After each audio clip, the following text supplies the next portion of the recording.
Hi, Yvonne here, succession planning expert, executive coach, and the creator of Succession app. In today's video, we're going to talk about the missing board member.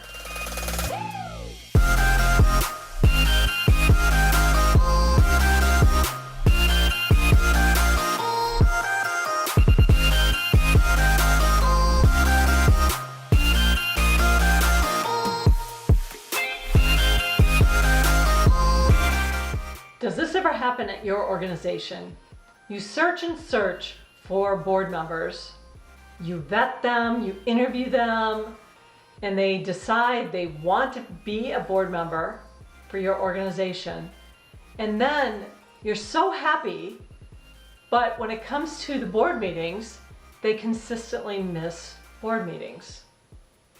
This is especially true for nonprofit and not-for-profit organizations, because they don't compensate their board members.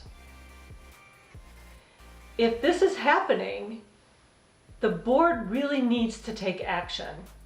And usually when I say take action, the first step would be for the chair to talk to the individual and say, you know what, it's very important that you're here. And tell them why. One of the reasons why is because if they're not there, they're not fulfilling their fiduciary responsibilities, for one thing. The second thing is they're not hearing the progression of what the board is talking about. And so when they do attend the meetings after missing several or a couple, they may ask questions that have been covered in prior meetings, which is kind of wasting the time of the other board members and the CEO or executive director.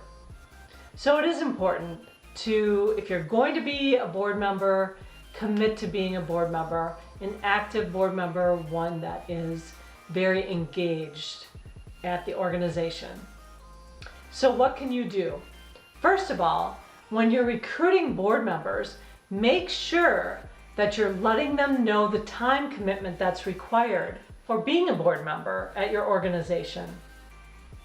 Also, if you already know the day and the time of your board meetings, if they're preset, for example, for the next 6 months or for the year, you could let the person know these are the board meetings that we have, the times that are already set. And then they can judge whether they're able to make those meetings.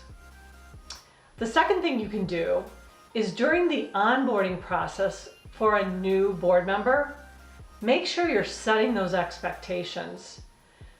Let them know we expect people to be at the board meeting, we expect them to be engaged, we expect them to be prepared, read the packets, ask questions, have a conversation with the other board members, make good decisions. Thirdly, if you do have people or a person who isn't consistently attending meetings, you really need to take action, like I said earlier. And to start with, again, have the chair talk to the person. This usually helps, and the person will get on board, or they'll say, you know, maybe this isn't the right fit for me. The fourth thing you can do is when their term is up, is as a board decide that you're not going to renew their membership on the board. And you can tell them why. If they're missing too many meetings, they're just not engaged enough, and they're not adding to the value of the board. And then the fifth thing you can do is you could have each of the board members evaluate each other. Now, this gets a little emotional, and people don't necessarily like to do this, but this is a good idea, is to just evaluate each other on just some basic expectations. And if this board member, for example, who's missing all the time, rates low, this is a good way to show them that they're not fulfilling their expectations the way they should.